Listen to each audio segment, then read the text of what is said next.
Hi, welcome you to Learn English. It is very easy to complete this work. இந்த வாக்கியத்துடைய அர்த்தம், இந்த வேலையை முடிப்பது சுலபமாக இருக்கிறது. இதே அர்த்தம் இருக்கிற வாக்கியம் கீழே இருக்கிற 3 ஆப்ஷன்ஸில் எது? This is a difficult work. This work is not a difficult one.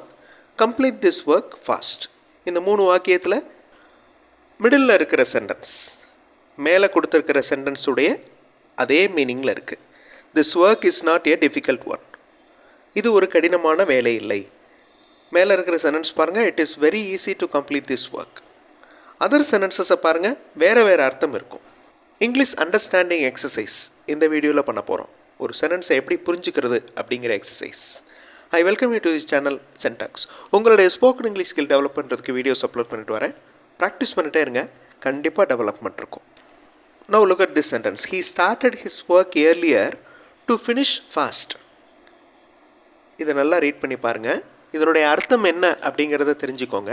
இதே அர்த்தம் இருக்கிற வாக்கியம் கீழே 3 வாக்கியங்களில் எது அப்படிங்கிறத கண்டுபிடிக்கணும். பொறுமையாக வீடியோ பாஸ் பண்ணிவிட்டு ரீட் பண்ணி பாருங்கள். ஆன்சர் ஃபியூ செகண்ட்ஸில் டிஸ்பிளே ஆகும். சீக்கிரம் முடிப்பதற்காக அவர் விரைவாக வேலையை ஆரம்பித்தார். He did not delay to start his work.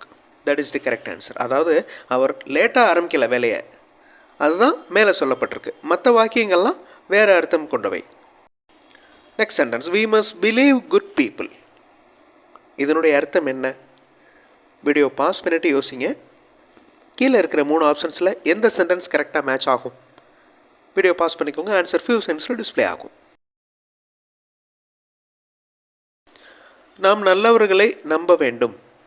நாம் நல்லவர்களை நம்ப முடியும். We can trust good people. That is the correct answer. We doubt good people அப்படின்னு சொல்லப்படலை. அதே மாதிரி we do not believe good people அப்படின்னு மேலே இருக்கிற வாக்கியம் இல்லை. நெக்ஸ்ட் சென்டென்ஸ், உங்களுடைய இங்கிலீஷ் அண்டர்ஸ்டாண்டிங் லெவலை செக் பண்ணுற மாதிரியான எக்ஸசைஸ் தான் இது.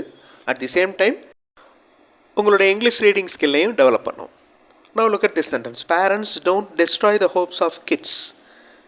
இதனுடைய அர்த்தம் கீழே இருக்கிற 3 வாக்கியங்களில் எதில் இருக்குது? வீடியோ பாஸ் பண்ணிட்டு யோசிங்க. ஆன்சர் ஃபியூ செகண்ட்ஸில் டிஸ்பிளே ஆகும். Last option is the correct answer. Parents help kids to achieve their goals. அதில் தான் இந்த parents don't destroy the hopes of kids அப்படிங்கிறதும் உள்ளே இருக்குது. Other sentences are not matching. He needs an application to join this study. இதே அர்த்தம் இருக்கிற வாக்கியம் கீழே இருக்கிற 3 ஆப்ஷன்ஸில் எதில் இருக்குது? வீடியோ பாஸ் பண்ணிட்டு யோசிங்க. ஆன்சர் ஃபியூ செகண்ட்ஸில் டிஸ்பிளே ஆகும். First option is the correct answer. He needs an application to join this study. அவருக்கு ஒரு விண்ணப்பம் தேவை இந்த படிப்பில் சேர. To join this study he requires an application. அதே அர்த்தம் இருக்குது. அதர் ஆப்ஷன்ஸை படித்து பாருங்கள். அதில் நான் தமிழ் அர்த்தத்தோடு கொடுத்துருக்கிறேன். வீடியோ பாஸ் பண்ணிட்டு படித்து பாருங்கள். வேறு வேறு அர்த்தம் இருக்கும். He anticipates eagerly. இதே அர்த்தம் இருக்கிற வாக்கியம் கீழே இருக்கிற 3 வாக்கியங்களில் எது? வீடியோ பாஸ் பண்ணிட்டு யோசிங்க. ஆன்சர் ஃபியூ செகண்ட்ஸில் டிஸ்பிளே ஆகும். ஆன்டிசிபேட் எதிர்பார்ப்பு, அதே மாதிரி எக்ஸ்பெக்டேஷன் அதுவும் எதிர்பார்ப்பு. So he is waiting eagerly. அவர் ஆர்வமாக காத்திருக்கிறார். இந்த சென்டென்ஸுடைய மீனிங் ஓரளவு மேட்ச் ஆகும். பட் மிடில் இருக்கிற ஆப்ஷன் தான் correct. Teacher is calling us, we must report. Report அப்படின்னா என்ன அர்த்தம்? ரிப்போர்ட்னா உடனே ஒரு ப்ராப்ளமை ரிப்போர்ட் பண்ணுறது மட்டும் இல்லை, ஒரு பிரச்சனையை சொல்கிறது மட்டும் இல்லை, சாதாரணமாக நம்ம அட்ரஸ் பண்ணுறதும் ரிப்போர்ட் தான். இதே அர்த்தம் இருக்கிற வாக்கியம் கீழே இருக்கிற 3 ஆப்ஷன்ஸில் எதில் இருக்குது? வீடியோ பாஸ் பண்ணிட்டு யோசிங்க. ஆன்சர் ஃபியூ செகண்ட்ஸில் டிஸ்பிளே ஆகும்.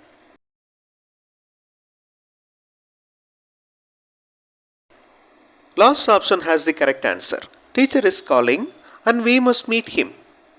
நம்ம கண்டிப்பாக அவரை சந்திக்க வேண்டும். ஆசிரியர் கூப்பிட்டு கொண்டிருக்கிறார்.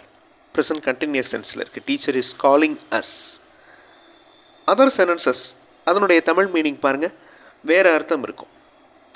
ஸோ ஒரே அர்த்தம் இருக்கிற இன்னொரு வாக்கியம், அதாவது அண்டர்ஸ்டாண்டிங், கரெக்டாக அண்டர்ஸ்டாண்ட் பண்ணிவிட்டு அதே மீனிங்கை இன்னொரு வாக்கியத்தில் நீங்கள் கண்டுபிடிச்சிங்க. அடுத்த வீடியோவில் இன்னொரு இன்ட்ரெஸ்டிங்கான எக்ஸசைஸோடு பார்க்கலாம். தேங்க்ஸ் ஃபார் வாட்சிங். and thanks for your valuable comments.